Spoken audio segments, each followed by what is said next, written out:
Gilliard. I got so much more.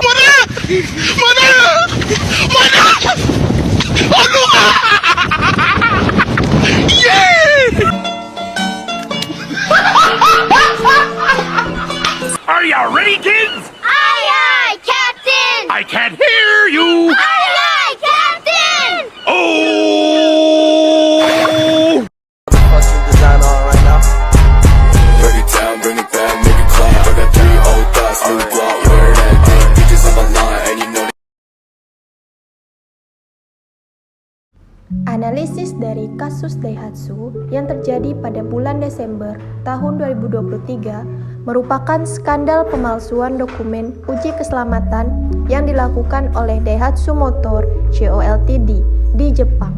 Skandal ini melibatkan 64 model mobil yang diproduksi selama lebih dari 3 dekade, termasuk beberapa model yang dijual di Indonesia. Kasus ini terungkap pada bulan April tahun 2023 ketika Daihatsu Motor Co. mengakui telah memasukkan data pada 4 model mobil yang diproduksi di Thailand dan Malaysia dari tahun 2022 hingga tahun 2023.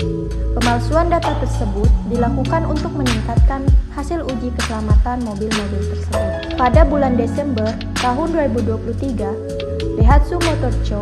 mengumumkan penghentian sementara produksi, distribusi, dan pemasaran mobilnya di seluruh dunia. Penghentian ini dilakukan untuk melakukan penyelidikan internal dan memperbaiki prosedur uji keselamatannya. Kasus ini menimbulkan dampak yang signifikan bagi Daihatsu, baik secara finansial maupun reputasi. Secara finansial, Daihatsu diperkirakan mengalami kerugian hingga 100 miliar yen. Secara reputasi, Daihatsu kehilangan kepercayaan konsumen dan mitra bisnisnya. Pada analisis kasus Daihatsu tadi, berikut adalah analisis kasus Daihatsu berdasarkan aspek-aspek berikut. Yang pertama, aspek hukum. Kasus ini dapat dikategorikan sebagai tindak pidana pemalsuan dokumen. Tindak pidana ini diatur dalam pasal 263 Kitab Undang-Undang Hukum Pidana yang berbunyi, barang siapa membuat surat palsu atau memalsukan surat yang ada dengan maksud untuk memakai atau menyuruh orang lain memakainya, seolah-olah surat itu asli dan tidak dipalsukan, diancam dengan pidana penjara paling lama 6 tahun. Aspek kedua, aspek ekonomi. Kasus ini menimbulkan kerugian finansial yang signifikan bagi Daihatsu. Selain kerugian akibat penghentian produksi, Daihatsu juga harus mengeluarkan biaya untuk melakukan penyelidikan internal dan memperbaiki prosedur uji keselamatannya. Aspek ketiga, yaitu aspek reputasi. Kasus ini merusak reputasi Daihatsu sebagai produsen mobil yang mengutamakan keselamatan. Kasus ini dapat menurunkan kepercayaan konsumen terhadap Daihatsu yang dapat berdampak pada penjualan mobilnya. Aspek keempat, aspek sosial.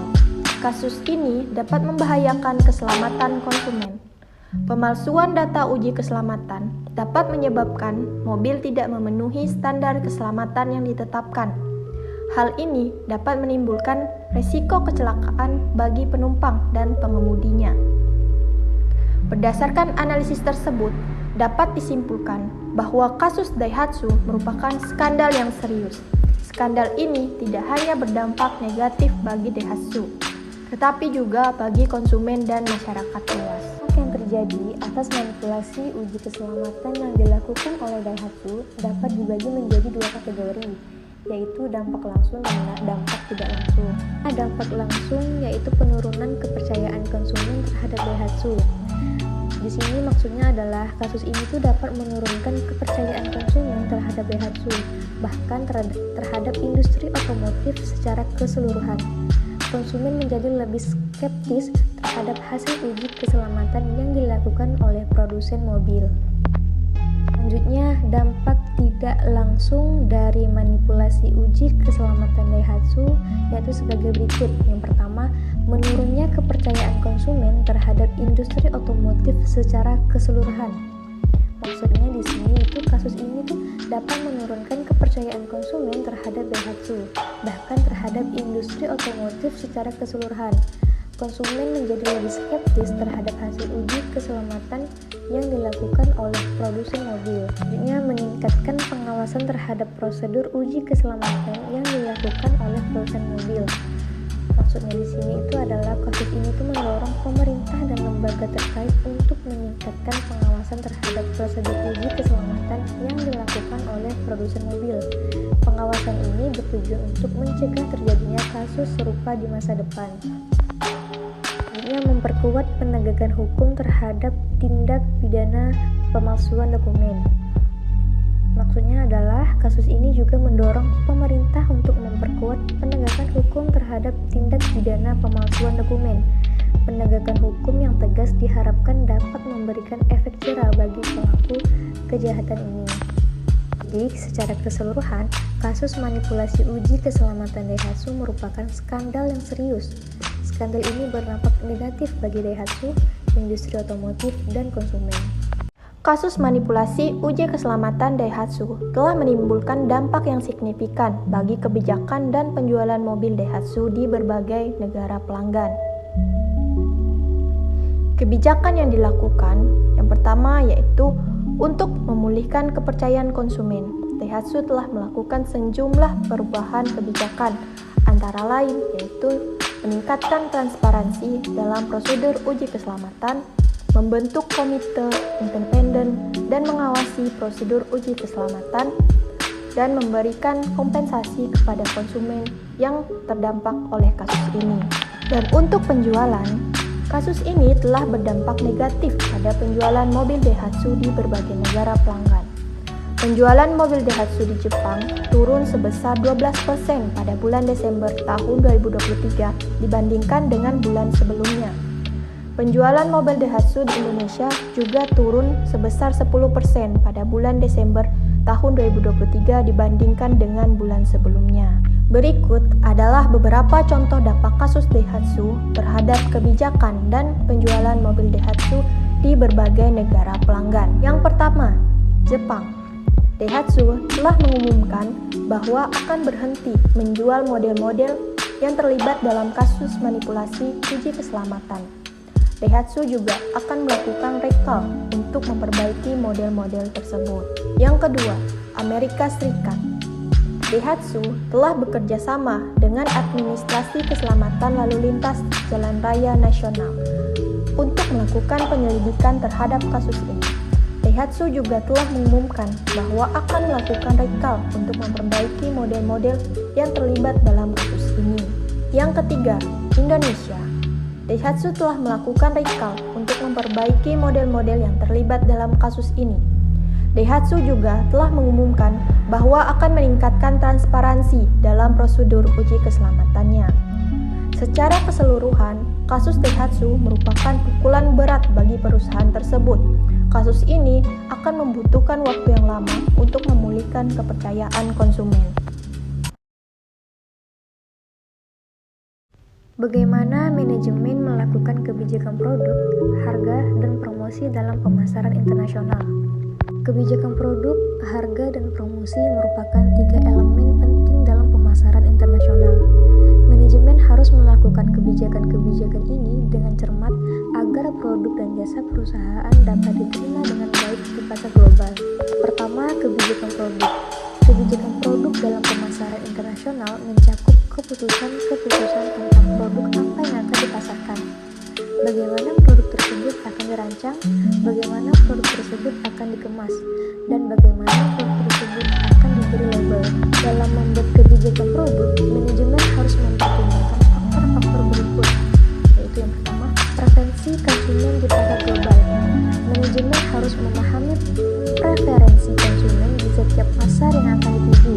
Misalnya, konsumen di negara tertentu mungkin menyukai produk dengan ukuran yang lebih kecil atau dengan rasa yang berbeda. Yang kedua, ketersediaan sumber daya. Manajemen harus memastikan bahwa perusahaan memiliki sumber daya yang memadai untuk mengembangkan dan memproduksi produk yang sesuai dengan preferensi konsumen di pasar global. Dan yang ketiga, persaingan. Manajemen harus memahami persaingan di pasar global. Misalnya, perusahaan harus memastikan bahwa produknya memiliki keunggulan kompetitif dibandingkan produk dari perusahaan lain. Selanjutnya, kebijakan harga. Kebijakan harga dalam pemasaran internasional mencakup keputusan tentang berapa harga yang akan ditetapkan untuk produk yang dipasarkan. Dalam menetapkan harga, manajemen harus mempertimbangkan faktor-faktor berikut. Yang pertama, biaya produksi. Manajemen harus mengetahui biaya produksi produk untuk menetapkan harga yang wajar. Dan yang kedua, persaingan. Manajemen harus memahami persaingan di pasar global untuk menetapkan harga yang kompetitif. Dan yang ketiga, preferensi konsumen. Manajemen harus memahami preferensi konsumen di pasar global untuk menetapkan harga yang sesuai dengan daya beli mereka. Yang ketiga, kebijakan promosi. Kebijakan promosi dalam pemasaran internasional mencakup keputusan tentang bagaimana produk tersebut akan dipromosikan di pasar global. Dalam membuat kebijakan promosi, manajemen harus mempertimbangkan masih menjalankan faktor-faktor bisnis berikut. dengan Rusia. Yang pertama, Pada awal tujuan September promosi. 2022, Manajemen harus Halliburton menentukan sebenarnya telah tujuan mengumumkan promosi. mengakhiri Apakah aktivitas dagangnya dengan Rusia. persyaratan produk baru, Lalu bagaimana penjualan, hubungan atau dagang ini diketahui masih berjalan? pangsa pasar. Catatan Dan bea yang cukai kedua, Federasi akan Rusia sasaran. menunjukkan Halliburton Manajemen harus masih menentukan mengekspor pasar peralatan sasaran untuk yang eksplorasi akan minyak dan dituju oleh gas promosi. hingga Desember Dan yang ketiga, 2022. media promosinya. Kegiatan Manajemen ekspor harus itu memiliki dengan total senilai 7,1 juta dolar AS atau sekitar Contoh penerapan produk, harga, dan promosi perusahaan multinasional. Contohnya adalah perusahaan Unilever yang produknya merupakan sabun mandi Dove. Penerapan produk. Unilever menerapkan strategi produk global untuk sabun mandi Dove. Strategi ini berarti bahwa produk Dove memiliki desain dan kemasan yang sama di seluruh dunia. Namun, Unilever juga melakukan penyesuaian produk untuk memenuhi preferensi konsumen di masing-masing negara. Misalnya, di Indonesia, Dove menawarkan varian sabun mandi dengan aroma bunga-bungaan yang disukai oleh konsumen Indonesia. Penerapan harga. Unilever menerapkan strategi harga yang bervariasi untuk sabun mandi Dove di masing-masing negara. Strategi ini didasarkan pada faktor-faktor seperti biaya produksi, persaingan, dan daya beli konsumen. Misalnya, di Indonesia, harga sabun mandi Dove lebih rendah dibandingkan di negara-negara maju. Hal ini karena daya beli konsumen di Indonesia lebih rendah. Penerapan promosi. Unilever menerapkan strategi promosi global untuk sabun mandi Dove. Strategi ini berarti bahwa Unilever menggunakan pesan yang sama untuk mempromosikan Dove di seluruh dunia. Pesan ini menekankan pada manfaat Dove untuk kulit wanita, yaitu membantu melembabkan kulit, membuat kulit tampak lebih cerah, dan membuat kulit terasa lebih lembut. Analisis penerapan produk, harga, dan promosi. Penerapan produk, harga, dan promosi yang dilakukan oleh Unilever untuk sabun mandi Dove dapat dikatakan berhasil. Dove telah menjadi salah satu merek sabun mandi terlaris di dunia. Hal ini menunjukkan bahwa Unilever telah berhasil memenuhi kebutuhan konsumen di masing-masing negara. Berikut adalah beberapa faktor yang berkontribusi terhadap keberhasilan penerapan produk harga dan promosi Dove. Yang pertama adalah kualitas produk yang baik. Dove diproduksi dengan bahan-bahan yang berkualitas tinggi yang dapat memberikan manfaat yang nyata bagi kulit wanita. Yang kedua, harga yang kompetitif.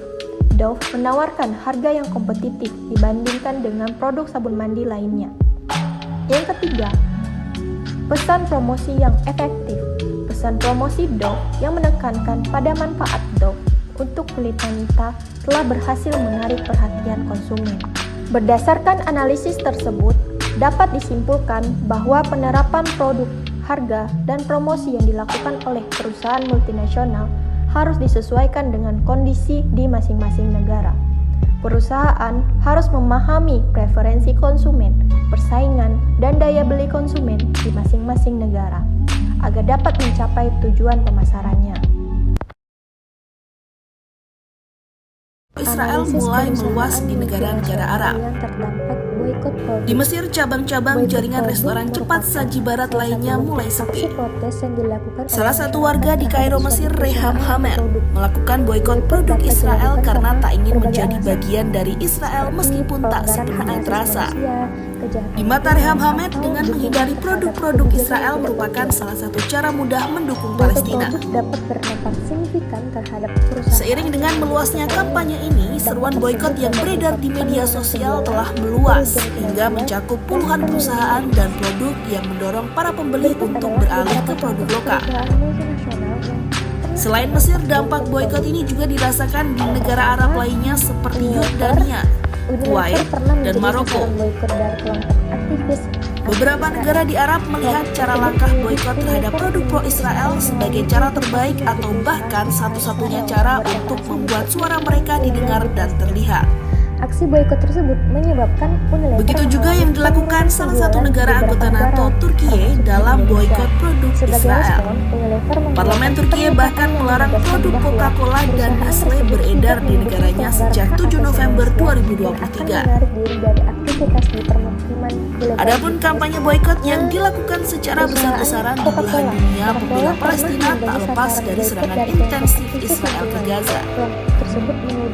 Per Jumat 24 November 2023 pagi, Israel dan Hamas sepakat gencatan senjata selama 4 hari.